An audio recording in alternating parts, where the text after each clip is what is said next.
Hello. Hello, police. Yeah, what's the problem, sir? We just drove down our farm track. Yeah. Go and feed our pheasants. We come across a Range Rover with 3 people in it. Yeah. It appears that they're dead. I don't know what's happening. Blood in the motor all over them.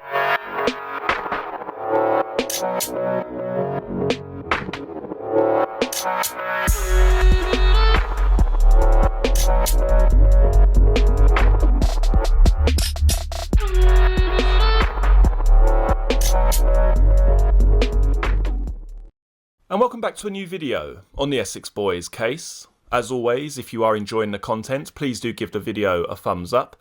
And if you're interested in the Essex Boys case, or simply true crime in general, don't forget to hit the subscribe button below.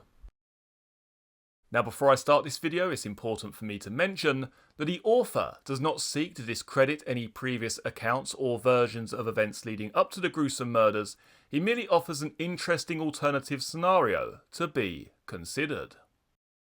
The phone call to the Dutchman was missed by the branch surveillance teams. Steele was still using his old modus operandi, beating the technology. The only option was old school surveillance, bodies on the ground. Tom and Craig was always an option, or make a request up the chain for local assistance. D.I. Ellis never had time for either. Steele called Tate the next morning from his own mobile, to a burner phone number Tate had assigned to him by the team. Not his contracted mobile, but definitely his phone in their eyes. Steele asked Pat to pick him up at midday, which Tate and Rolfe did. Tucker was busy, was all that Tate had to say when he arrived without the boss. Steele made no comment either way on the matter. DS Bill Handley's take on it was that Tucker was sitting back to see what he got offered as a solution. It meant Tate would have to bring back any offer of compensation to him, and he would have time to consider, rather than be at the table where he might have to make a decision on the spot. Tony Tucker was no fool, and this was Tate's problem to solve. He also had no idea who the Dutchman was or what problems he might bring with him either. Bill had Tom and Craig working with him live that Tuesday. The rest of the branch team were just business as usual on their own targets. The destination for the meeting was given to Rolfe as Heathrow Airport by Steele. Tate mumbled he never had his passport and wasn't going anywhere. Steele reassured him the Dutchman was coming to them and would meet them in the airport at Terminal 4. What Bill and the 2 DCs couldn't know with only audio. Pat Tate pulled out a large 9mm pistol and stuck it in the glove box where a small snub-nosed revolver already resided. Probably Rolfe's toy, Steele guessed, but said nothing. Mickey himself was unarmed and wasn't expecting a problem on the meet. No one said a word about the guns, so the branch men remained unaware of their existence. Tate ranted on a bit about what he would and wouldn't do to the Dutchman if things didn't get put right immediately. Rolfe remained quiet, nothing to add to the ravings of Tate. It sounded like everyone in the car had a bad cold, from what the team could hear via audio transmissions from the best placed phone in the car. If they'd had video, or eyes on, they'd have seen Tate shoving a door key into a plastic bag of white powder and scooping out little piles of the stuff, which Tate and Rolfe periodically snorted, followed by several more large nasal inhales to get as much into their skulls as was humanly possible from the key scoops. Steele declined, probably wondering what the hell was going to happen on the meet. The Dutchman was an old friend he'd worked with before. He'd never had a problem like this in the past, he told the car's occupants. Mickey hadn't gone into detail on the telephone when he had asked the Dutchman to come, even though it was a public phone box and miles from his home. All he'd said was that it was urgent they meet. The Dutchman told Mickey to call him back in 30 minutes. When Mickey called back, he had been told T4 at 2:30. It was enough for a bright man to know where to be. Gatwick had north and south, Heathrow numbers 1 to 4. It suited Steele. Even an idiot like Tate would behave in an international airport terminal. The old Bill were in a constant state of readiness and armed to the teeth at the place. The coffee shop they all mutually agreed to meet at was in the middle of the arrivals hall and full of people.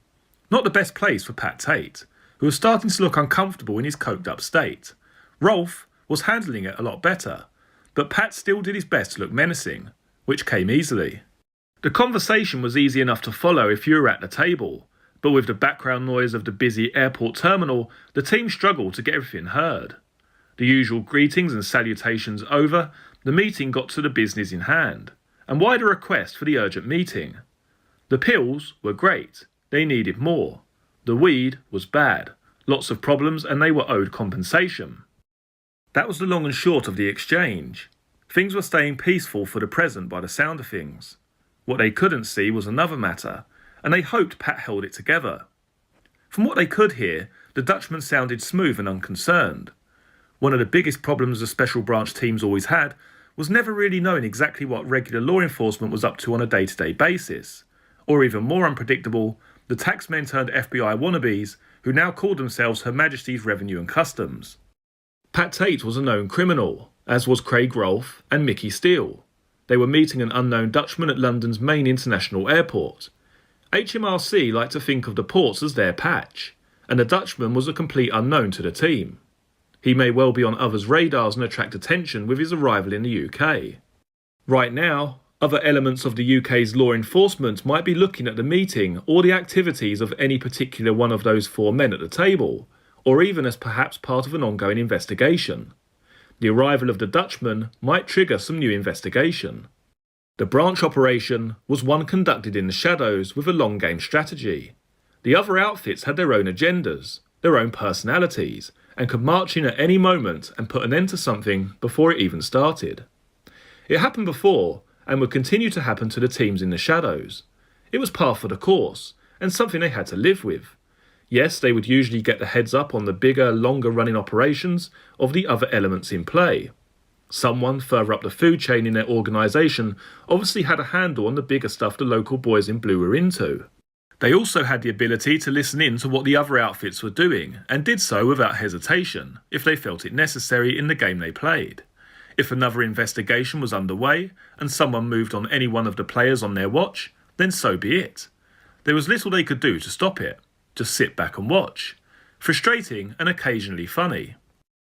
The branch work was generally a one-way street, and the teams accepted that. If they built something and worked out an opportune moment for the regular law enforcers to make a move, then all their good work would benefit others' careers. They knew it was all a thankless task. They were the watchers on the wall, working in the shadows, and without recognition. Someone higher up the food chain than D.I. Ellis had the routes in for the information feed to others. The seeds were planted, the operations were planned and executed based on the information they analysed and at the exact moment to achieve the desired results. Whether that timing was selective in who was caught and who slipped the net was in the hands of the others above them as well, and they all knew it. Having worked in the shadows long enough, they usually understood and agreed with the strategies and purpose. The airport meeting ended peacefully. The Dutchman left for his return flight. He might have known that the weed was rubbish. He had made no plans to leave the airport, so he knew he was not at risk that day. The branch team got the rundown on the meeting, the important stuff they'd missed. As Tate insisted on going over things again and again in the car, to the point even Rolfe sounded like he was getting bored. The pills were the Dutchman's own product, and they could have more next week. Tate kept saying they should have them for this coming weekend. Steele said next week had been agreed. Tate kept on pushing. It appeared the Dutchman would give them twice the amount they had before. Half on bail as a sign of good faith, half to be paid for on collection. 30 grand would have to be scraped up from somewhere.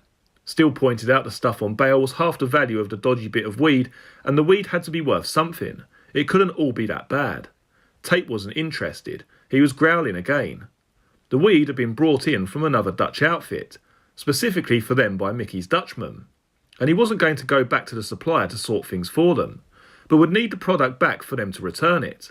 It had been a point fairly put, even Rolfe had agreed to it at the table. Tate was ranting. They would be the only idiot smuggling weed from Suffolk to Holland, and what a load of bollocks it all was, and that he should have just done the Dutch prick in at the airport. Even Bill had to laugh at that one. The Essex boys, as they were now being called in the office, were about to start exporting weed to Holland from Suffolk, and must therefore be eligible for a Duke of Edinburgh award for something. No one knew quite what. Steele was complaining that he'd only had about half the weed back. Tate told him that was enough, and he'd have to sort it with his Dutchman. The duff gear had gone out over the course of a week, and of course the stupid kids had tried to smoke it. They'd smoke horse shit if that's all they had on the night, but no one was paying, and everyone knew it was shit weed. Steele and his Dutchman had made them look like mugs. They were lucky they were getting off this lightly.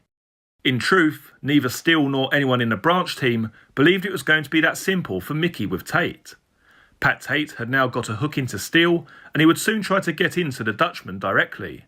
The drive back around the London orbital consisted of Tate sniffing and going hot and cold on Steele, with Rolfe trying to keep everything sensible while he drove. Steele got out at his home and the pair drove off. Mickey was probably relieved to be rid of the lunatic for at least that night. Bill decided to call it a night in the office. They would pick it up again tomorrow. You have been listening to the book Once Upon a Time in Essex. This book is available to purchase online at Amazon and other online book retailers. Many thanks for joining me for this video. Very shortly you'll be able to see some other videos from the channel, including the Essex Boys playlist, which has all of the videos concerning this case in one convenient folder. If you like this video, please do give it a thumbs up. If you're new to the channel, please consider subscribing. I look forward to seeing you all again in the next video. Take care. Cheers.